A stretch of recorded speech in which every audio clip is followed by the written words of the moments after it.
안녕하세요. 저는 사람을 도구쯤으로 여기는 시댁과 남편을 버리고 새로운 삶을 살게 된 40대 초반의 평범한 여성이에요. 제가 결혼할 때만 해도 말이죠. 사람들이 모두 결혼 잘한다며 부러워했거든요. 그런데 어떤 집이든 까봐야 그 진가를 아는 법이더라고요. 다들 부러워하는 제 시댁이 사실은 그리 좋은 곳이 아니라는 걸 아무도 몰랐어요. 결혼 당사자인 저도 몰랐으니 말 다 한 거죠. 저는 대기업에서 근무하는 직원이었고 남편은 외국계 회사에 다니는 재원이었어요. 결혼은 가족끼리의 결합이라고 하잖아요. 사람들이 바라보는 저희 시부모의 모습은 평판이 좋고 인심이 좋은 사람들이었어요. 저도 당연히 그렇게 알고 있었죠. 그런데 결혼하고 나니 그렇게 사람 좋아 보이는 이들이 사람 괴롭히는 악마 같은 인간이라는 걸 알게 됐어요. 결혼을 했을 때부터 시모의 입버릇은 그거였어요. 아유, 걱정 마. 힘든 일은 서로 도와야지. 내가 가서 도와줄 테니 나만 믿어. 상황이 곤란하거나 절망적인 사람이 들으면 얼마나 안심이 되는 말인지 다들 아실 거예요. 그래서 저도 시모를 굉장히 좋은 사람으로 여겼어요. 따로 일을 하시는 건 아니었지만 사회생활을 많이 하는 사람이었어요. 제일 많이 하는 일이 봉사활동이었고 그 다음은 사교 모임, 그리고 가끔 운동을 하는 모임까지. 시모는 그렇게 사람들과 교류하는 것을 좋아했어요. 특히 사람을 많이 만나다 보면 서로 힘든 일이 있을 때마다 푸념도 하고 상담도 하고 그렇잖아요. 저희 시모는 그런 상담을 많이 들어주는 쪽이었어요. 그러면 시모는 버릇처럼 그 말을 하더라고요. 힘든 일은 서로 돕겠다. 내가 가서 도와주겠다. 이 말이요. 그리고 실제로도 주변 사람들에게 큰일이 생기거나 힘을 써야 할 일이 생기면 시모가 친구나 모임 사람들을 데리고 일을 도와주러 가기도 했어요. 결혼을 막 앞둔 며느리가 보기에 그런 시모가 얼마나 존경스러워 보였겠어요? 저도 그랬어요. 그래서 결혼을 할 때 사람들이 다들 그랬어요. 너 정말 시집 잘 가는 거야. 너희 시어머니가 얼마나 사람 좋은지, 봉사활동도 많이 하고 힘든 사람도 잘 돕고 말이지. 그런 분을 시어머니로 모실 수 있는 것도 너의 복이라면 복인 거야. 그래서 저도 복 받았다고 생각했어요. 결혼할 때까지만 해도요. 그런데 결혼 후 시모의 행동은 제가 생각하는 존경스러운 모습이 전혀 아니었어요. 제가 결혼을 하고 난 뒤에는 저를 노동력의 일환으로 생각하는 것 같았어요. 예, 이번 주 주말에 시간 되지? 이번에 고모네 잔치 하는데 일할 사람이 없대. 네가 와서 좀 도와주면 좋겠어. 처음에는 이런 부탁이었어요. 시댁 행사다 보니 안 가는 것도 그렇고 가서 거들어드리는 것도 제가 해야 하는 일이라고 생각했어요. 그렇게 가족이 되는 거라고 믿었죠. 그런데 몇 번 가족 행사에 불려간 뒤로는 가족이 아닌 사람들의 행사에도 저를 불러내더군요. 오지랖이 넓은 건지 뭔지는 모르겠지만 사람들이 말하는 모든 일에 자기가 일하겠다며 나서는 걸 보면서 이제 그만 좀 하라고 소리라도 지르고 싶은 마음이었어요. 좋은 일 하는데 왜냐고요? 시모는 저를 불러서 일을 시켜놓고는 자기는 하하호호 사람들과 웃고 떠들며 즐기기만 했거든요. 게다가 그런 힘든 일을 하고 나서도 저한테 잘했다던가 고생했다는 말은 한마디도 한 적 없었어요. 어떤 때는 식사도 안 주고 부려먹는 일도 많았죠. 그래서 점점 시모의 부름에 거절하는 일이 많아졌어요. 다른 일정이 있어서 못 간다거나 갑작스레 일이 생겼다는 핑계를 댔죠. 그런데 남편이 제 스케줄을 알고 있으니 거짓말까지 하며 빼는 게 눈치가 보이더라고요. 그날도 그렇게 핑계를 대기 어려운 날이었어요. 시모가 전화가 왔더군요. 예, 너 이번 주말에 일 없다고 했지? 시간 좀 빼놔라. 아는 사람 집에 도배를 해야 하는데 도배할 사람이 없다잖니. 너랑 내가 가서 도와주고 오자고. 음식을 하거나 청소를 하는 게 아닌 너무도 전문적인 일에 저를 부르기에 저도 조심스레 한마디 했죠. 어머님, 도배는 저희가 가면 안 되는 거 아닐까요? 전문적인 기술이 필요한 일인데 저희가 갔다가 문제라도 생기면. 도배가 무슨 전문직이야? 그냥 붙이면 되는 일이지. 요즘에는 혼자서도 할 수 있도록 잘 나와. 그러니까 빠지지 말고 나와. 알았지? 그런데 그 도배한다는 집은 어느 분이에요? 아, 우리 사돈댁이야. 이번에 이사하면서 인테리어 비용이 너무 많이 나와서 걱정이라지 뭐니. 그래서 내가 가서 도배 정도는 도와준다고 했지. 그거는 붙이기만 하면 되는 거니까. 시모의 사돈댁에 저희 집과 시동생은 해당되지 않을 테고 신우의 시댁에서 부탁한 것 같았어요. 아니, 부탁이라는 말은 맞지 않았죠. 분명히 거기서는 가볍게 이야기했는데 또 시모가 오지랖 부려서 자기가 가겠다고 했을 거예요. 저는 이건 좀 아니라는 생각이 들었어요. 만약 신우의 집이었다면 뭐 우리 시댁 식구니까 나서줄 수도 있겠죠. 망쳐도 신우한테 잘 말하면 신우가 이해라도 해줄 테니까요. 그런데 신우의 시댁이라니 저한테 이보다 더 먼 관계는 있을 수 없었어요. 솔직하게 생판남이잖아요. 거절의 말을 꺼내고 싶었는데 시모가 전화를 탁 끊어버리더군요. 그래서 저는 소파에 늘어져 있는 남편에게 말했어요. 여보, 어머님이 이제는 아가씨 시댁에 도배 장판하는 것까지 도와주러 오래. 이게 맞아? 아니, 사돈이면 뭐든 조심해야 할 건데 그런 전문적인 일에 우리 같은 문외한을 쓰면 분명 문제가 생길 거라고. 그리고 내가 현장직도 아니고 사무직인 사람인데 그런 몸 쓰는 일에 데려가서 일이 제대로 굴러갈지도 모르겠고. 그리고 무엇보다 가기 싫어. 당신이 어머님한테 좀 이야기해봐. 벌써 이게 몇 번째야? 주말마다 제대로 못 쉰 지 오래됐다고. 마음을 좀 곱게 써. 우리 엄마가 나쁜 일 같이 하지? 좋은 일이잖아. 누나도 도와주고 서로 돕는 거지. 그리고 뭐든 정성이 중요한 법이야. 가서 거들어줬다는 것만으로도 다들 좋아하실 거야. 마음을 곱게 쓰고 나쁘게 쓰고 할 문제가 아니지. 도대체 몇 번째야? 나는 하기 싫어. 그리고 우리가 그렇게 한다고 누가 알아주기는 해? 다들 어머님 칭찬만 하고 우리는 그냥 일용직 노동자 취급이잖아. 그리고 좋은 일이라기보다는 점점 친한 분들 일 도와주는 것뿐이잖아. 보람도 없고 그냥 힘들기만 하다고. 제 말에 남편이 저를 한심스럽게 쳐다보더니 짜증을 확 내더군요. 그래서 가기 싫다는 거야? 어떻게 며느리가 돼서 그 정도도 못 해드려? 당신 그것밖에 안 되는 사람이었어? 그것밖에 안 되는 사람이 뭔데? 남 일 도와주다가 내일 못하게 생겼는데 그게 왜 내가 욕먹을 짓이야?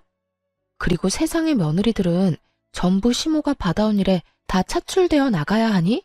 며느리가 노동력으로 인정되던 건 옛날 일이야. 내가 돈을 못 벌어? 집안일을 못해? 애를 못 낳았어?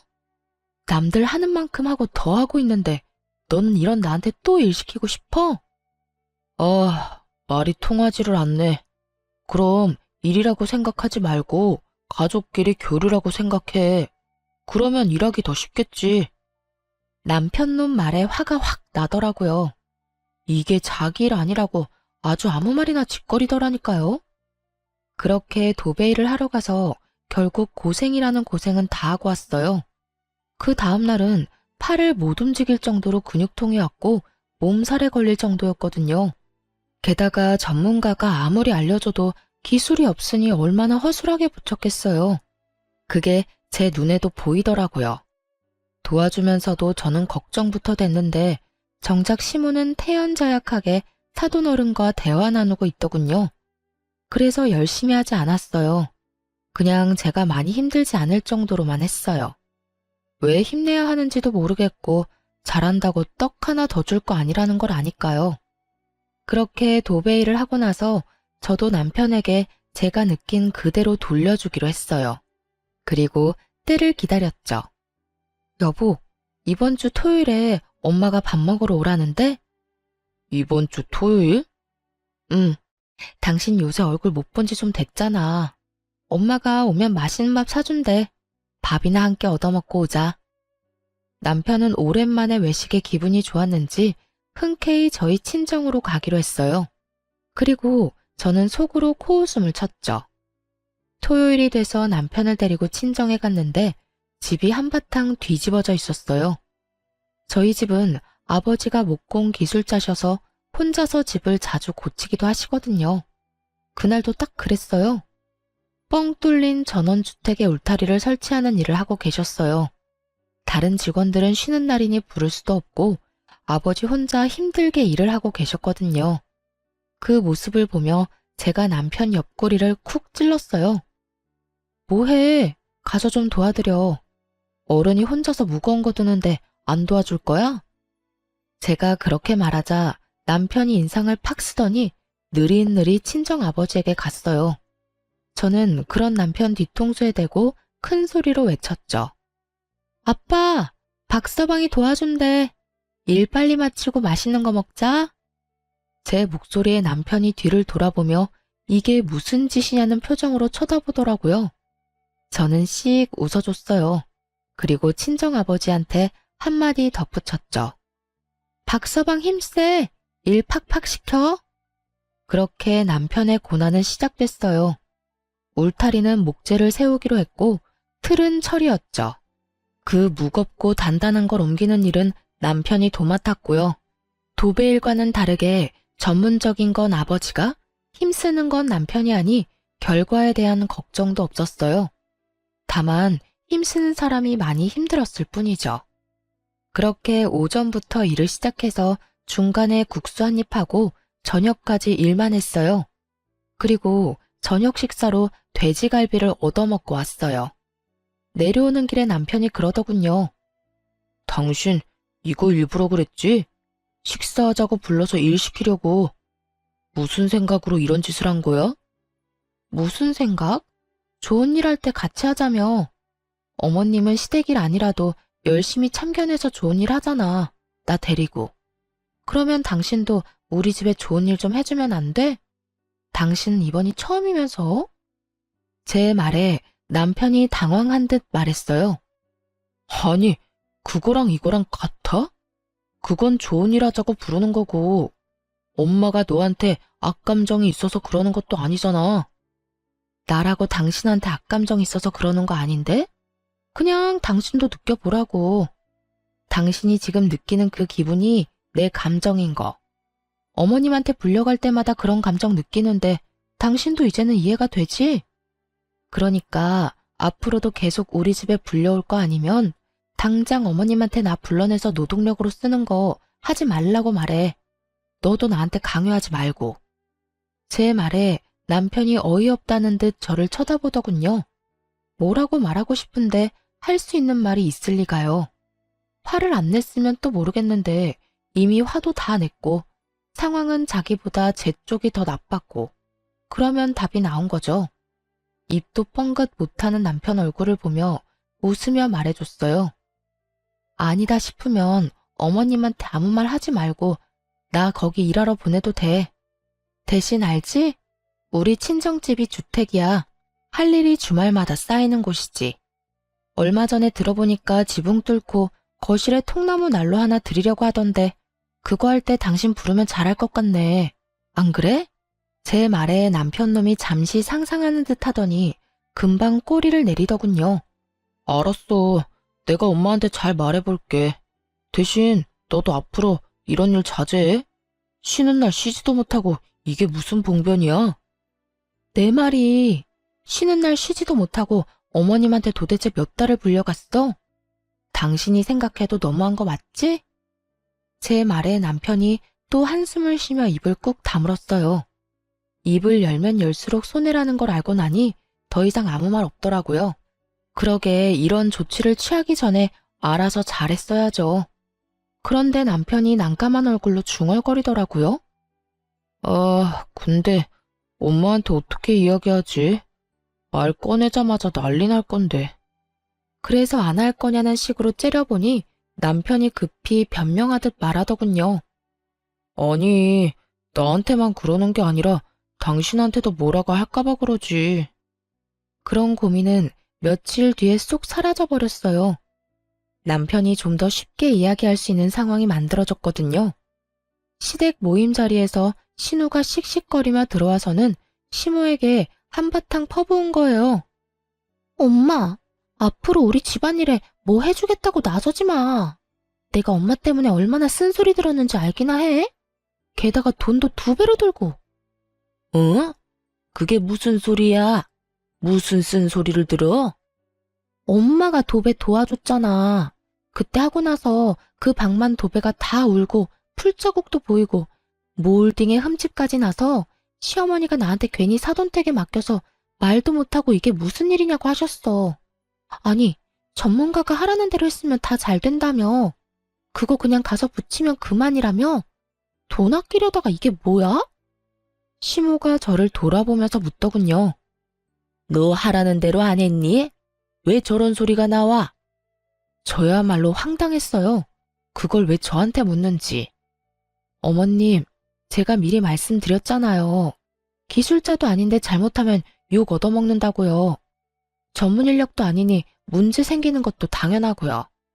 게다가 도배장판은 이삿짐 들어와 버리면 고치기도 쉽지 않아서 하자가 생기면 제일 번거롭기도 하고요. 상식적인 거죠.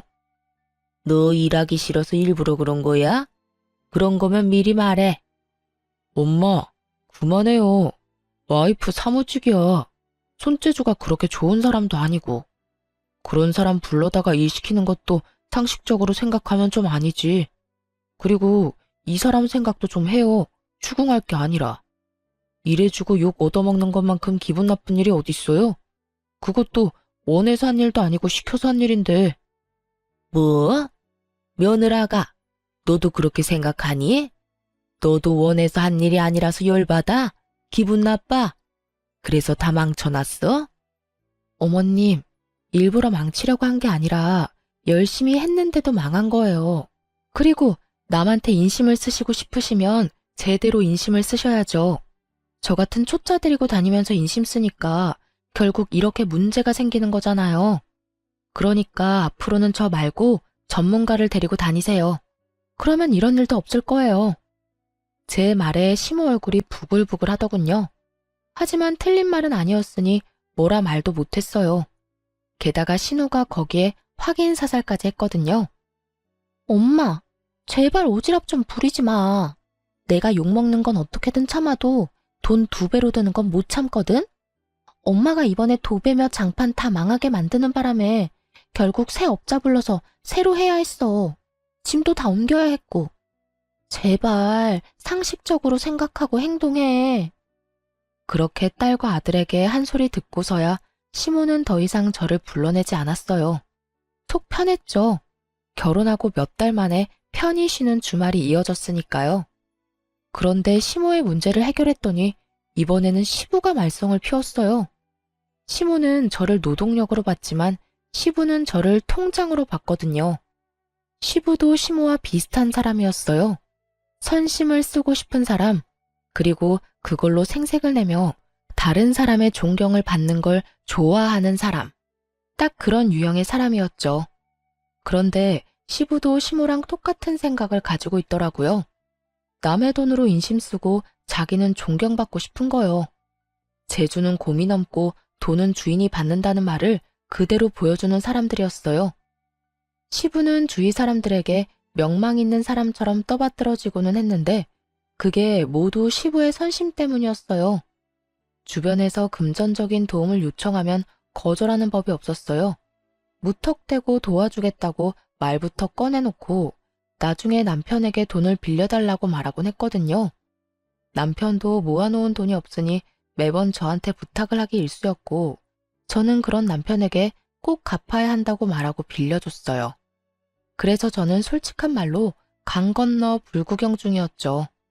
돈을 빌려간 건 남편이라고 속 편히 생각했거든요. 그런데 시동생의 결혼을 앞두고 결혼할 여자와 함께 집에 왔을 때 일이 터졌어요. 아버지, 저희 신혼집 보고 있는데 돈이 좀 모자라요. 아버지가 좀 도와주시면 안 될까요? 그래? 얼마 정도 모자라냐? 5천만 원 정도 모자라요. 그래, 알았다. 또 시부의 고질병이 도졌다 싶었어요. 당장 5천만 원이 어디서 나서 도와준다고 저렇게 호언장담하나 싶었죠. 남편에게 이야기해봐야 돈 나올 구석이 없다는 걸 저는 알고 있었거든요. 그래서 당연히 남편한테 빌릴 거라고는 생각도 안 하고 있었죠. 그런데 시부가 갑자기 남편에게 묻더군요. 너 돈이 있지? 동생 결혼한다는데 형이 그 정도쯤 해줄 수 있을 거라 생각한다.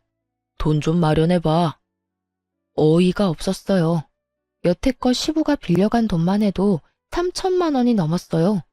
그렇게 저희 돈 가져가서 다른 사람에게 선심 쓰면 갚는 사람은 그 절반도 안 됐죠. 게다가 시부는 빌려준 돈을 돌려받으면 그대로 자기 주머니에 넣어버리기도 했고요. 그런데 또 5천만 원이나 되는 큰 돈을 마련하라고 하니 제가 더 속이 답답해서 한마디 했어요. 아버님, 요새 누가 원하는 대로 집 사서 들어가요.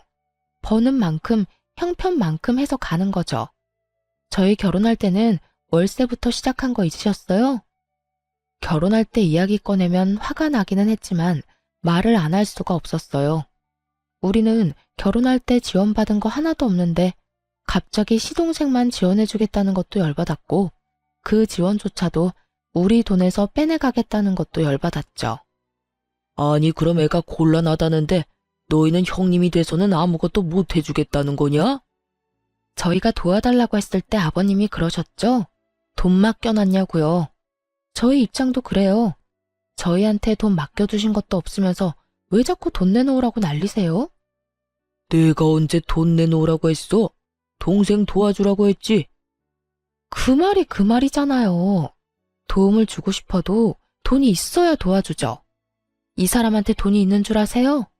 여태 아버님이 빌려가신 돈도 못 받아서 저희도 허덕이고 있어요. 그런 저희한테 또 돈 마련해서 도련님 도와주라는 건 너무하잖아요. 제 목소리가 커지니 순간 집안이 조용해졌어요. 솔직히 저도 이렇게까지 하고 싶은 마음은 없었지만 필사적이었어요. 지금 이야기하지 않으면 말을 꺼낼 타이밍을 못 찾을 것 같았거든요. 시부가 심기가 불편한 얼굴로 저를 노려보더군요. 그때 갑자기 남편이 나섰어요. 아버지, 돈 마련할게요. 그러니까 그만하세요. 당신도 그만해. 가족들 보는 데서 이러면 당신만 곤란해져. 저야말로 황당했어요. 당신 미쳤어? 당신이 무슨 돈이 있어서 그런 말을 해? 여태껏 당신이 낸 돈도 어마어마해. 거기에 5천만 원이나 되는 목돈도 또 추가할 거야? 그러면 우리는 언제 전세 탈출해? 나중에 집에 가서 이야기해. 남편은 저를 달래서 시댁에서 나왔어요.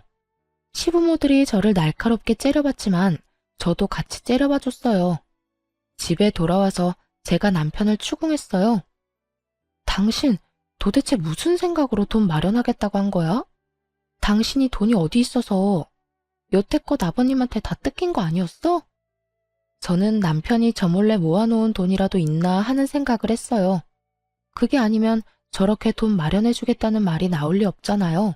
그렇다고 동생네 집을 마련해주려고 우리가 대출을 받을 것도 아니고. 그런데 남편의 생각은 제 상상을 초월하더군요. 당신 얼마 전에 받은 유산 있잖아. 그거 6천만 원 정도 되지 않나? 그걸로 쓰면 되지. 너무 그렇게 열내지 마. 그 이야기에 가라앉았던 화가 순식간에 폭발하고 저도 모르게 쌍욕을 입에 담고 있더군요. 미쳤어? 정신 나갔니? 돌았냐고. 우리 아버지 돌아가시고 받은 유산을 네 동생 집 사는데 보태라고? 왜 이렇게 흥분해? 그럼 그 돈 뒀다 뭐 할 건데? 이참에 동생 좀 도와주면 뭐가 덧나? 와, 너무 어이가 없으니까 말도 안 나오네. 뒀다 뭐 하냐고? 근데 그거 내 돈이잖아.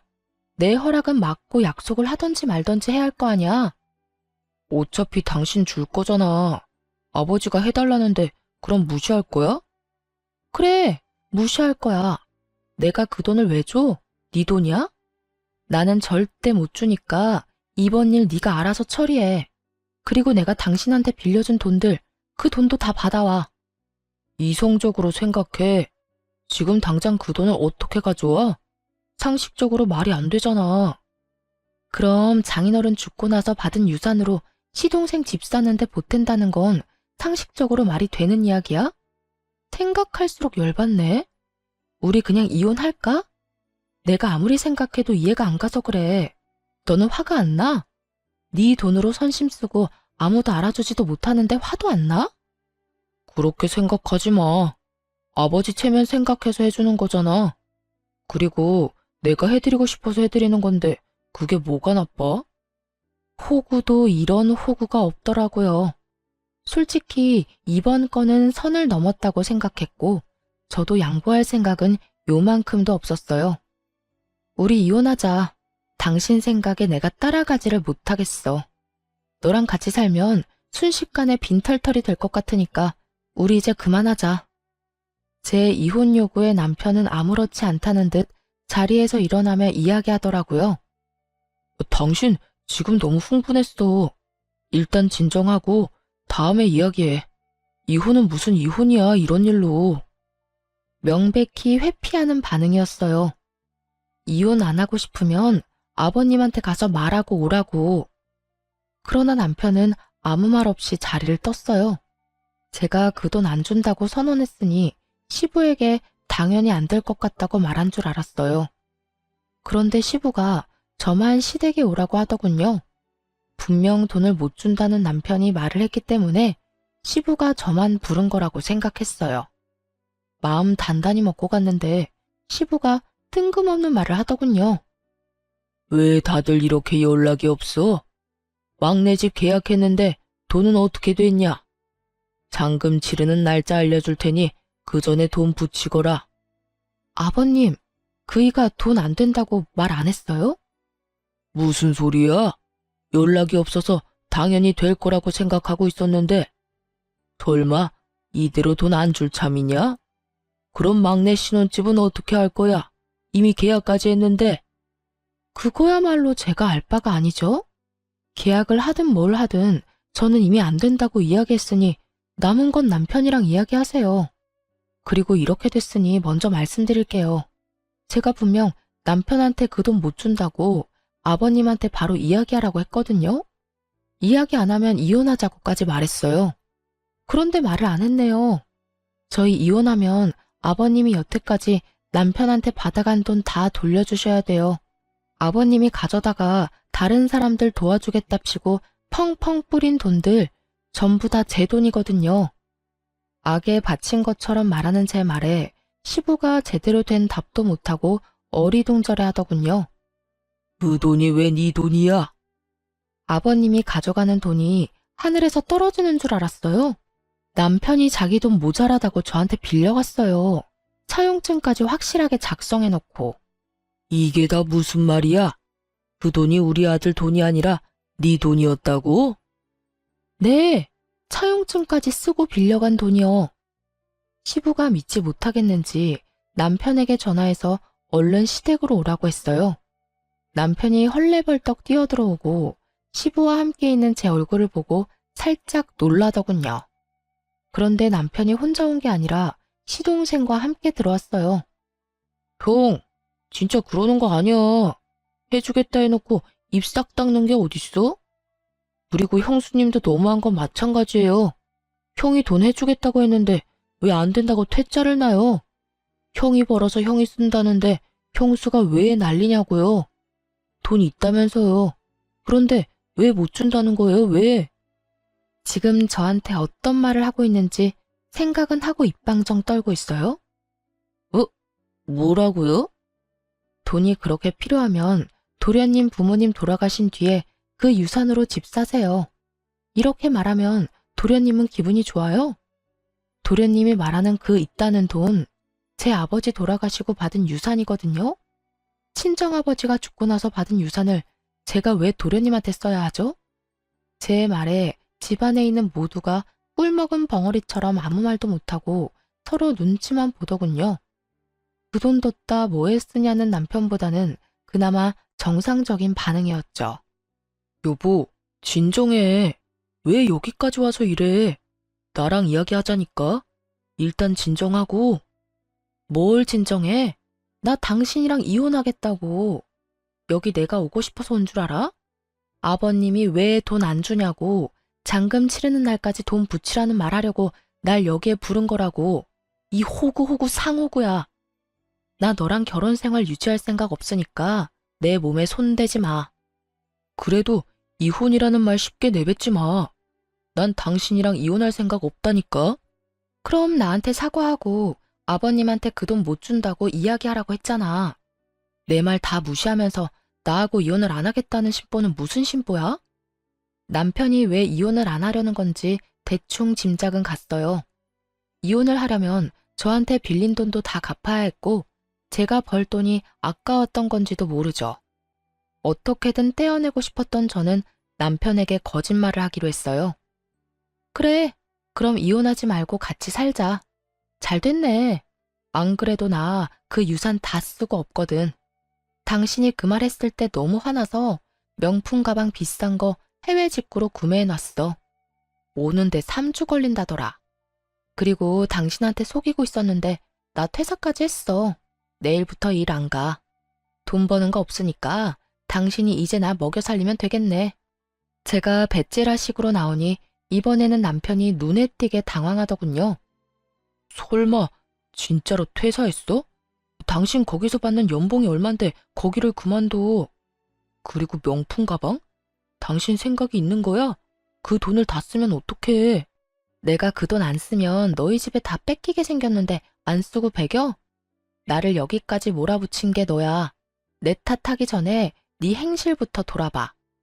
내가 이런 미친 짓이라도 안 했으면 어떻게든 우리 아버지 유산 너희 집에 갖다 바치지 못해서 안달이 났겠지. 안 그래? 제 말에 남편이 이마를 짚으며 탄식을 하더군요. 거짓말이지. 퇴사했다는 거 거짓말이지. 내일부터 두 눈으로 확인하면 되겠네. 태연스럽게 말하는 저를 의심의 눈초리로 바라보던 남편이 일단 집에 돌아가자며 저를 데리고 나왔어요. 뒤에서 시부와 시동생이 돈 어떡할 거냐고 소리치자 남편이 꽥 소리를 지르더군요. 지금 상황 심각한 거 안 보여요? 그리고 너 돈 필요하면 대출을 받든지 처갓집 가서 부탁을 하든지 네가 알아서 해. 형한테 기댈 생각하지 말고. 제가 땡전 한 푼 없이 퇴사까지 해서 돈도 못 벌 상태라고 생각했는지 남편 놈은 여태껏 어떻게든 돈 마련해 주려던 자기 동생에게 매우 냉정하게 거절하더군요. 그 모습을 보니 이혼에 대한 마음이 확실하게 섰어요. 이 남자도 자기 부모님이랑 똑같은 인간이구나 싶었거든요. 자기 돈으로는 아무것도 해줄 생각 없고 그저 마누라 버는 돈으로 생색내면서 인심 쓰고 싶은 인간이란 걸 고스란히 보여줬잖아요. 어떻게 하는 짓이 모두 똑같은 건지. 그렇게 집으로 돌아온 저는 남편 몰래 직장에 연락해서 이번 달 말에 사용하기로 했던 리프레시 연차 2주를 내일부터 당장 쓰게 해달라고 부탁했어요. 그렇게 그 다음 날부터 진짜로 회사 출근을 하지 않았어요. 하루 이틀 정도는 연차라도 쓴 거 아닌가 의심하던 남편이 의심을 거둔 날은 연차 쓴 지 3일째 되는 날이었죠. 제가 그날 이력서를 컴퓨터로 작성하고 있었거든요. 그 전날에는 증명사진을 찍고 왔고요. 부지런히 각종 자격증 사본을 준비하고 자기소개서를 작성하는 저를 보더니 남편이 정말 제가 그만뒀다고 확신을 한 모양이었어요. 그날 저녁에 저한테 와서 그러더군요. 당신 진짜 일 그만뒀어? 그러면 퇴직금은? 퇴직금도 다 썼어? 퇴직금 아직 나오려면 멀었지만 그거 나오면 차부터 살 거야. 여태껏 차 없이 다녔잖아. 당신이랑 이혼하고 나면 차라도 있어야 내 맘대로 가고 싶은 곳 갈 수 있을 것 같아서 돈 나오면 바로 살 거야. 제 말에 남편이 머리를 벅벅 긁더군요. 이혼하자고 했지? 그래, 이혼하자. 그게 좋겠어. 당신처럼 책임감 없는 사람하고 사느니 그냥 이혼하는 게 나을 것 같아. 이혼은 협의 이혼할 거지? 협의 이혼 조건만 가능하면 그것도 괜찮지. 어차피 우리 둘 다 돈 없는 거 마찬가지고 전세금은 반반 내서 들어왔으니까 각자 낸 만큼 나눠 가지면 되겠네. 그리고 당신이 나한테 빌려간 돈 3천만 원. 그만큼 당신 몫에서 뺏어줄 거야. 계산 깔끔하지? 제 말에 남편놈이 한숨을 계속 내쉬더라고요. 그거 살면서 시아버지한테 용돈 줬다고 생각하면 안 돼. 굳이 그걸 갚을 필요가 있냐고. 그렇잖아도 돈 없어 죽겠구만. 솔직히 내가 쓴 돈도 아니잖아. 나는 그저 중간에서 빌려만 줬을 뿐이고. 나도 돈 없는 건 마찬가지야. 그러면 소송하던가. 난 뭘 해도 상관없으니까 당신이 정해. 이혼 소송하면 나는 당신이랑 시댁이 나한테 어떤 짓 저질렀는지 싹 다 이야기할 거야. 증거도 수북히 쌓여있거든. 원하는 대로 해. 지저분하게 굴다가 다 놓칠 건지, 줄 거 주고 깔끔하게 헤어질 건지. 웃기지도 않았어요. 마지막까지 저한테 빌린 돈 안 주려고 잔머리 굴리는 놈을 보니 기분이 확 나빠지더군요. 제 말을 듣고 나서 그럴듯하다 싶었는지 합의 이혼을 해주겠다고 하더군요. 그렇게 남편과 저는 이혼을 하게 됐어요. 그런데 정말 열받는 건 남편과 이혼하는 도중에 알게 된 남편의 비상금 통장이었어요. 3천만 원이나 되는 돈을 모아놨으면서 저한테 돈 없다고 빌려달라고 하던 남편놈을 생각하니 속이 부글부글 끓더라고요. 그래서 저도 참지 않았어요. 이미 이혼하고 남이 된 시동생에게 전화를 했죠. 무슨 일로 전화하셨어요? 볼일 다 보신 거 아닌가?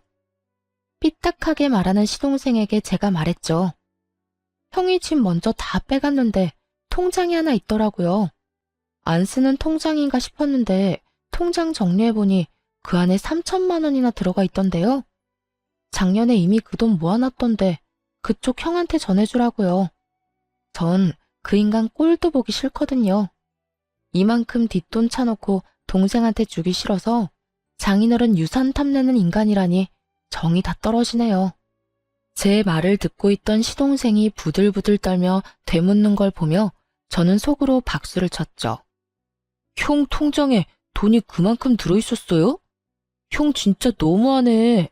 돈이 그만큼 있으면서 없다고 그 난리를 쳐? 우와, 알겠어요. 통장 들고 저희 본가로 오세요. 그렇게 제가 통장을 들고 그 집을 찾아갔죠. 갔더니 이미 시부, 남편, 시동생 셋이 모여 앉아있더군요. 제가 통장을 꺼내 시동생에게 넘기자 전 남편이 눈에 띄게 당황하며 소리쳤어요. 야, 그걸 네가 왜 가져가? 그거 내 거잖아. 그러니까 형 돈이 이렇게나 있으면서 없다고 나한테 우는 소리 했더라? 이게 말이나 돼? 형수 돈으로 나한테 선심 쓰는 건 괜찮고 형 돈으로 나한테 잘해줄 생각은 없었어? 우와, 진짜 뻔뻔하다. 네가 뻔뻔하다고 할 자격은 있어?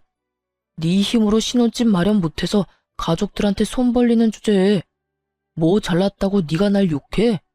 그리고 내가 마누라 돈 쓰는데 왜 네가 난리야? 마누라한테 빌린 돈 벌써 다 갚았어. 전 남편 말에 시동생이 참지 못하고 서로 멱살을 잡고는 드자비질을 하더군요. 그걸 바라보던 시부가 말리면서 시동생 편을 들자 전 남편이 씩씩거리며 소리쳤어요.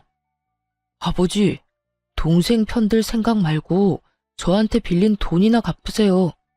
제가 넣은 전세금 그 돈으로 다 뜯겼거든요. 재수가 없으려니까. 아버지는 뭘 좀 알고 행동하시라고요. 여태까지 돈 펑펑 쓰면서 살았던 게 누구 덕분인데 내가 아니었으면 아버지가 동네에서 그렇게 좋은 사람으로 소문이나 날 수 있었겠냐고요.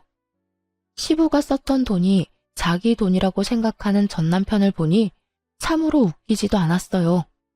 저번에 제가 시부가 빌려간 돈 내놓으라고 말할 땐 그것도 이해 못하냐고 어련히 때 되면 주겠지라며 빈정거리기만 하던 전 남편은 자기 돈 뜯기게 생겼으니 아주 빚쟁이처럼 깐깐하게 굴더군요. 그렇게 형제 둘이서 인정사정 없이 싸우더군요. 말려도 소용이 없었어요. 둘 다 뻔뻔하기로는 둘째가라면 서러울 인간들이어서 그런지 그 집구석 내력이 그래서인지는 모르겠지만 뚫린 입이라고 얼마나 말은 잘하던지. 전 남편은 시동생에게 돈 맡겨놨냐며 소리 지르고 시동생은 전 남편에게 한 입으로 두말하는 남자놈이 어딨냐고 화내고 둘이서 지지고 볶고 난리도 아니었죠. 저는 그 두 사람 싸우는 장면을 너무 즐거운 마음으로 구경했어요.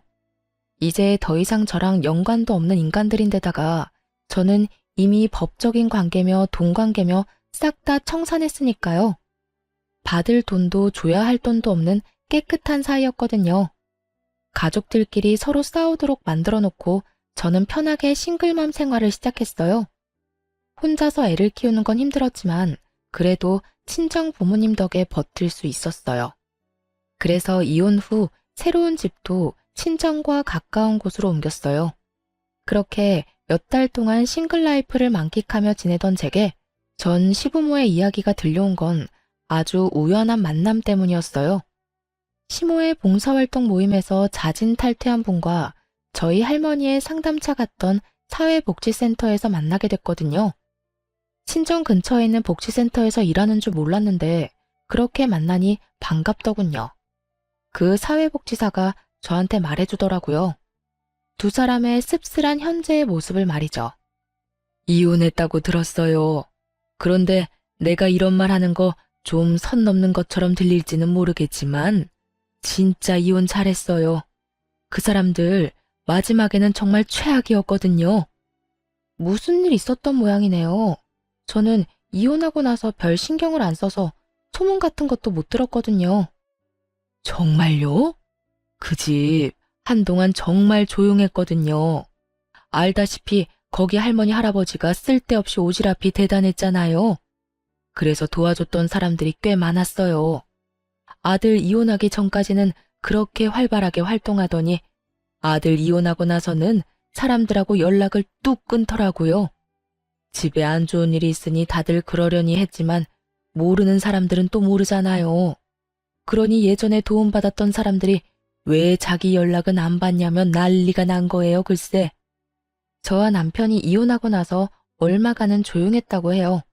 그런데 그 두 사람이 다른 사람들의 존경과 관심을 한 몸에 받다가 조용히 살려니 얼마나 좀이 쑤셨겠어요. 그렇지만 그때와는 다르게 지금은 돈 대줄 사람도 없잖아요. 그래서 조용히 있었던 모양인데 주변에서 연락이 그렇게 왔다고 하더라고요. 예전에 시모와 시부가 오지랖으로 도와줬던 사람들에게서요. 그들이 고맙다는 인사를 하러 연락한 게 아니었다고 하더라고요. 또 다른 도움의 손길을 찾아서 시부모에게 연락을 한 거였죠. 전화를 받으면 도와달라고 난리고 그걸 거절하면 왜 자기 부탁은 거절하냐며 난리고 여하간 한동안 시끌했어요.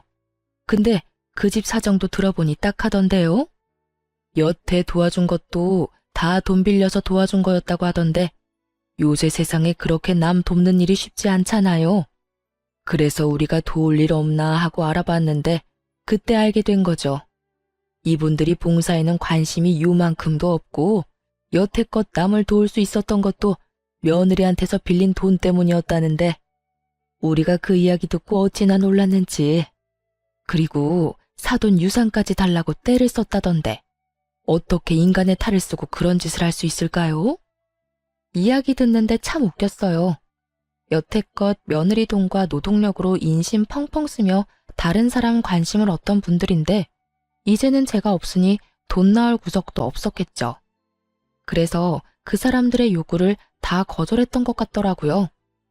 남을 도우려면 자기한테 여력이 있어야 하고 여력이 없으니 못하는 것일 뿐인데 그 사람들이 자기들을 무시한다는 오해를 한 모양이더라고요.